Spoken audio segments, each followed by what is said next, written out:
दोस्तों, अष्टावक्र और जनक दोनों ज्ञानियों में परस्पर बड़ा मधुर संवाद चल रहा है। दोनों को एक ही अनुभूति हुई जिससे संवाद संभव हुआ। एक ज्ञानी और एक अज्ञानी में विवाद तो हो सकता है, संवाद संभव नहीं है। दो अज्ञानियों में परस्पर विवाद भी संभव नहीं होगा, झगड़ा ही होगा। अष्टावक्र के उपदेश से जनक आत्मज्ञान को उपलब्ध हुए। अब वे अपनी उपलब्धि के क्रम का वर्णन करते हुए कहते हैं कि वासना के कारण चित्त में तरंगे उठती है, जिससे मन में विचारों की, संकल्प विकल्प की उथल पुथल आरंभ होती है। ये ही विचार वाणी एवं शारीरिक क्रियाओं में प्रकट होते हैं। इन सब का निरोध करने से ही आत्मज्ञान होता है। जनक कहते हैं कि पहले मैंने शारीरिक कर्मों का निरोध किया, फिर वाणी के कर्मों का निरोध किया और फिर मानसिक कर्मों का भी निरोध किया। इस प्रकार मैं आत्मज्ञान को उपलब्ध होकर अब आत्मा में ही स्थित हूँ। शरीर और इंद्रियों से जो कर्म किए जाते हैं, उनके साथ फलाकांक्षा, आशा निराशा, लाभ हानि, सुख दुख एवं अनेक अपेक्षाएं जुड़ी रहती है, जिनसे मन में विक्षेप उत्पन्न होते हैं। इनके निरोध के लिए जप तप, यज्ञ, आसन, हठ योग आदि शारीरिक कर्मों को करते हैं, जिससे और नए विक्षेप आरंभ हो जाते हैं। यदि शारीरिक कर्मों को रोक भी दिया जाए तो भी वाणी के कर्म चलते रहते हैं। भजन कीर्तन, मंत्रोच्चारण, उपदेश, अखंड पाठ आदि कुछ न कुछ चलता रहता है। इनके रोक देने पर भी मन में अनेक संकल्प विकल्प विचार चलते रहते हैं।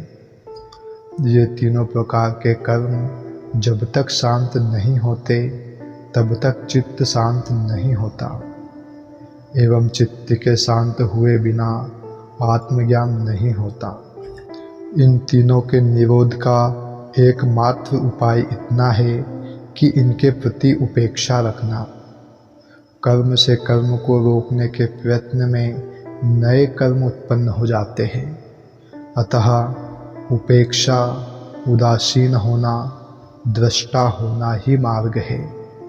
शरीर, मन और वाणी के कर्म अपने आप होते हैं, स्वभाव से होते हैं। नींद और बेहोशी में भी शरीर का कार्य बंद नहीं होता। स्वप्न में भी मन का कार्य चलता रहता है। शरीर भी अपने आप चलता है। सारी क्रियाएं प्राकृतिक है।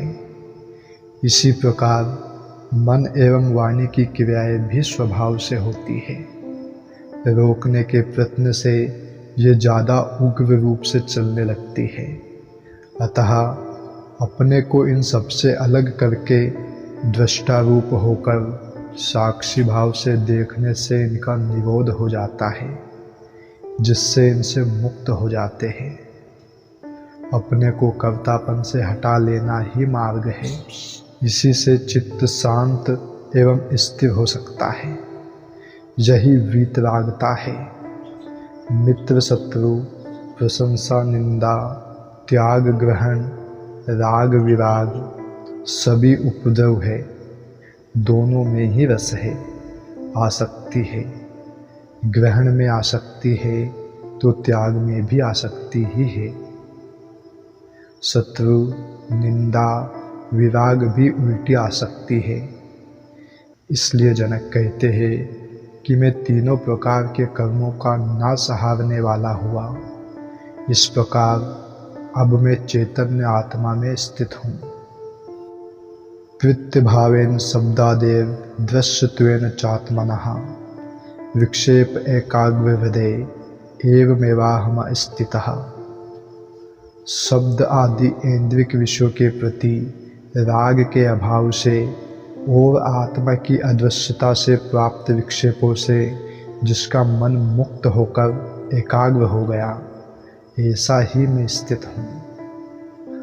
मन में वासनाएं हैं, उनकी पूर्ति वह शरीर के माध्यम से करता है।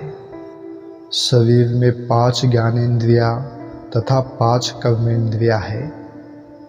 इन ज्ञानेंद्रियों के शब्द, स्पर्श, रूप, रस और गंध विषय है, जिनका इंद्रियों के माध्यम से सेवन कर मन तुष्ट होता है। इसी से राग पैदा होता है एवं बार बार भोगने की इच्छा होती है। यह मन स्वयं एक उपद्रव है। यह न भोगने से शांत होता है, न भोगों के त्याग से। शारीरिक भोग बंद करने पर वाणी के भोग चलते रहते हैं। वाणी के बंद करने पर मानसिक भोग चलते रहते हैं। मन भोग और त्याग दोनों से ही अशांत बना रहता है। उसमें विक्षेप निरंतर चलते रहते हैं, क्योंकि इसका मूल वासना है जो भीतर विद्यमान है। उसके रहते भोग और त्याग दोनों व्यर्थ हो जाते हैं। मन को शांत करने के लिए जो जप, तप, यज्ञ और कर्मकांड किए जाते हैं, इनसे नए विक्षेप और पैदा हो जाते हैं। अतः ये दोनों ही कर्म मन को इन विक्षेपों से मुक्त नहीं कर सकते। आत्मा अदृश्य है, वह दिखाई नहीं देती। ध्यान एवं समाधि में भी आत्मा का दर्शन तथा आत्म साक्षात्कार शब्द ही गलत है। आत्मा का केवल अनुभव होता है, ज्ञान होता है, बोध होता है। वह दृश्य विषय नहीं है, स्वयं दृष्टा है। वही सबको देखने वाली है। इंद्रियों के समस्त कार्य उसी से हो रहे हैं। शरीर, मन, बुद्धि ये जड़ है, यंत्र मात्र है, जो उस आत्मा रूपी चेतन शक्ति से सक्रिय है। जड़ पदार्थ चेतन को कैसे देख सकता है? इसलिए जनक को आत्मज्ञान हो जाने से वे इस स्थिति की व्याख्या करते हुए कहते हैं कि आत्मा की अदृश्यता से, अर्थात उसके ज्ञान के अभाव से ही शरीर, मन आदि के समस्त विक्षेप होते हैं।